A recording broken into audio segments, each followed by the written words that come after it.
Welcome again to Issues and Answers. The topic for this program is renewable energy with an emphasis on photovoltaic systems.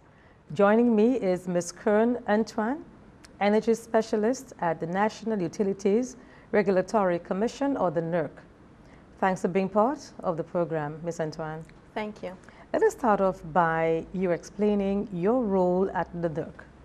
Okay, my role as energy specialist at the NURC would involve providing technical recommendations to the CEO or the Board of Commissions. I would also be required to monitor what's happening within the energy sector, develop standards that would govern how utilities that are involved in energy would operate, and liaising with various stakeholders involved in energy. These are just a few, but... Okay, now regulatory reform began in St. Lucia sometime in January 2016 with the coming into effect of the National Utilities Regulatory Commissions Act. What does the act do, and why the need for an act in the first place to regulate the energy sector? Okay, what the Act does is it gives the Commission the responsibility of promoting cost-effective investments in the energy sector. It also requires us to monitor what's happening with utility supply services and the setting of standards that would govern how utilities operate. And these standards will be prudent with what's happening internationally, and also with utility practice, common utility practice. And basically, the Commission is there to look out for the consumers. You know, you have a provider. You want to know that your consumers are getting the best out of that utility provider. Value for money. Value for money. Okay. Now, as established earlier, this interview will focus in part on renewable energy, and we hear so much about renewable energy these days. To the layperson, what does that mean? When you think of renewable energy, you think of it's energy that is being derived, or that is derived from sources that can be replenished. You know that in St. Lucia, we rely heavily on fossil fuels. And with the changes that happen, the frequent changes on the world market, with the fluctuations in prices, what renewable energy does is it allows us the opportunity to use sources such as solar or wind or geothermal to derive energy that we could use to generate electricity for our use, our daily use. The government of St. Lucia has been lending itself to the conversation, lending its voice to the conversation where renewable energy is concerned. How has the government encouraged renewables in its energy mix? Okay, as far back as 2010, the government developed an energy policy, and in 2015, as part of the intended nationally determined contributions to the United Nations Convention on Climate Change, the government had set a target of achieving a 35% renewable generation mix by 2030, and sorry, that'll be 2025, and by 2030 have a 50% mix, and that would be based on renewables, on geothermal, solar, wind, or biomass. Also, what they've done is they've amended the Electricity Supply Act to allow the NURC to regulate and give licenses to entities or persons who would like to generate from renewable sources. They've also taken the initiative of requesting proposals for solar PV systems or photovoltaic systems for various schools. Namely, there was the Grosile Secondary School and the Thebels building at the Sir Arthur Lewis Community College. They've also requested proposals for infrastructure for a solar carport that would facilitate the charging of electric vehicles. So quite a bit is being done. They've also looked at new legislation that would govern the energy industrial energy sector. Sounds quite ambitious to me. Yes. Just before we go for our first break, you've been talking about PV or photovoltaic systems. Briefly, when you hear PV, give us an idea. What we're talking about? What does it look like? Have we been seeing them around? Of course. Probably you've walked around the place and you've seen PV panels. When you think of photovoltaic, it's that energy that will be derived from the sun. And one of the means of using that energy is through PV panels or photovoltaic panels. Maybe you've walked around and you've seen these shiny panels on buildings. I believe there is one on the Castries Market, and some persons might use it for their home use. So what this infrastructure does, it facilitates the generation of electricity from the sun, and it would be converted so that it could be used in your homes or in your businesses and so on. So there is not such a great dependence on energy coming from the electricity network.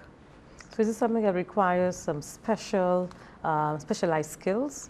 Yes, it does. To install? Yes, you would require an electrician who would be versed in installing such systems, because there would be certain requirements, certain standards in installing in those systems. So I would recommend having someone who is versed in the installation process. Okay, and on that note, we take a break. We will come back with the interview. I'll be speaking with Ms. Kerne Antoine of the NURC, and we've been discussing renewable energy. Back in a moment. Après un désastre, il est important pour boire de l'eau qui est nette. Mais si vous n'avez pas de l'eau citerne, eh bien, vous n'avez pas de bouteille plastique. Souple, prends précaution. Bouillir de l'eau qui servi pour boire et tout manger. En une couveille qui est venu fouette et qui ça servi. Ou ça servi 8 tacs bleach qui pas ni pièce coulée, eh bien, pièce lodée. À dans chaque gallon de l'eau.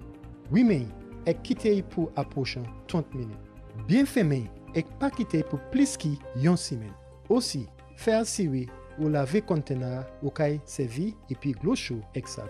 Pour plus d'informations, criez Bureau Information Santé à l'émo au téléphone 468 5349. Welcome back. Ms. Antoine, just before the break, we were talking about the photovoltaic systems, installations, the use for specialized skill sets, you know, in getting those onto the rooftops of not just public places, but households as well. How does the NURC get involved in the regulation and licensing of electricity generated from renewable sources? Okay. There is an application procedure document in place, and that document was gazetted last year on the 17th of November. And what it does is it sets out the guidelines for persons who are interested in being interconnected to generate, first of all, using solar or the sun. And it also sets the guidelines for persons who would like to be interconnected to Lucilex grid. And by interconnected, what I mean is the solar system is joined to the existing electricity infrastructure, and the surplus energy, because sometimes you might generate a certain amount of energy that might just be too much for your own use. So what it does, it gives you the opportunity to sell back that surplus to Lucilec. That's interesting. Yes, it is. Okay. Now, if the public were interested in generating power, electricity from a solar source, what procedures would you need to follow? Is it a situation where you could procure this device on your own and get your licensed electrician to install it? Why do you have to go through Lucilec? You mentioned the grid earlier and the NURC.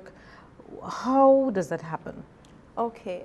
I should stress that before anyone should procure or purchase any equipment, they should come to us.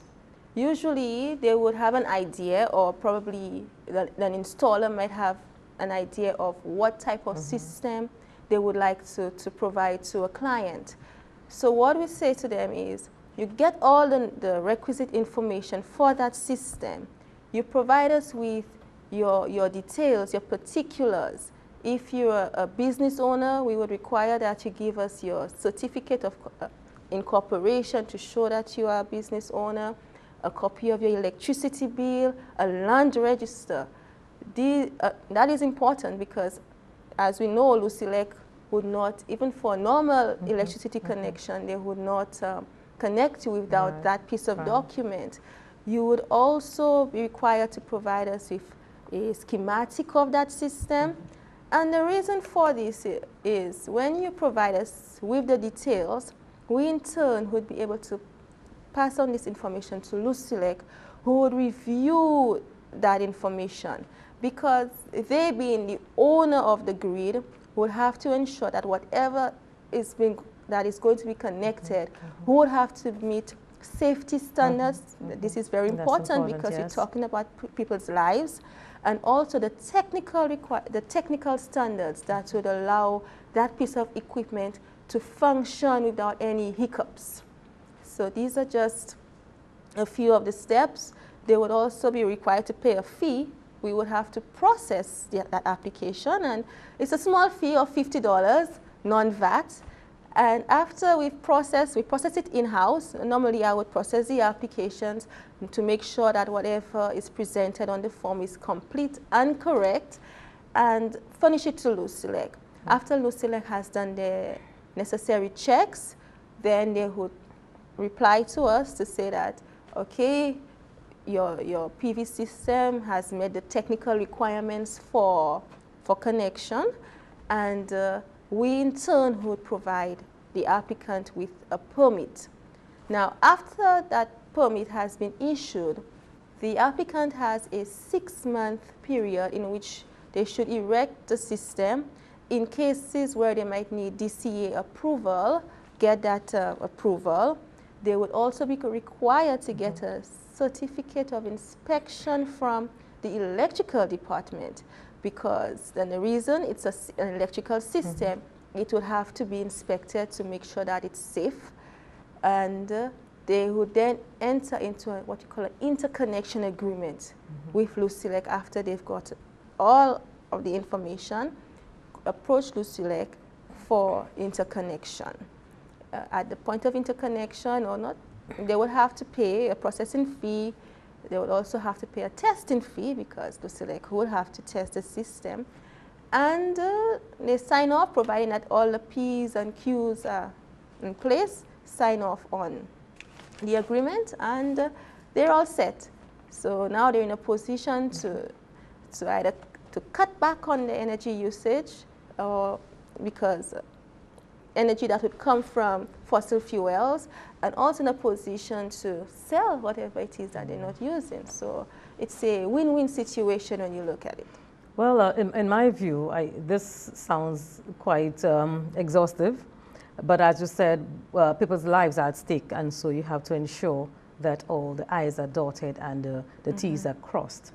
But as we wrap up, perhaps to give you a chance to let the public know where the NURC is located, how the information can be found, and general information. Okay, the NURC is located in the old Cable and Wireless building in Sanssouci, where it's in the same compound as Carilec and now Flow.